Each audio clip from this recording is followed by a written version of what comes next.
তো আজকে চিংড়ি মাছের একটি রেসিপি বানাচ্ছি। তো এর জন্য কিসের ট্যাংরা কাকু, নদীর না কিসের এটা? হ্যাঁ, সকালবেলা কাকু মাছ নিয়ে এসেছিল অনেক রকমের। তো ওর মধ্যে থেকে আমি পাবদা চিংড়ি নিয়ে নিলাম।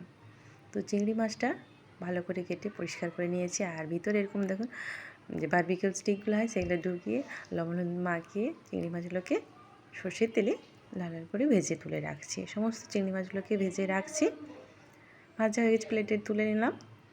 এবার যে করতে হবে এর মশলা, আদা রসুনকে পেস্ট করে নিতে হবে। পেঁয়াজটা একটু লাল লাল করে ভেজে নিয়েছি। আদা রসুন পেঁয়াজটা তো ভাজা হয়ে আছে। এবার একটু হলুদ দিয়ে দিয়েছি। আর এদিকে পোস্ত আর টমেটোটা যে বেটেছিলাম সেটাও দিয়ে দিলাম। নারকেল অর্ধেকটা গ্রাইন্ডারে পেস্ট করে নিয়েছি।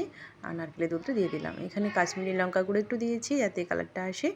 আর ভাজা চিংড়ি মাছগুলো দিয়ে 5 মিনিট ফুটিয়ে নেব। আর উপর থেকে চেরা কাঁচা লঙ্কা দিয়ে দিচ্ছি।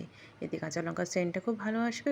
গরম ভাতের সাথে পরিবেশন করে দেখুন, সবাই কিন্তু চেটেপুটে খাবে।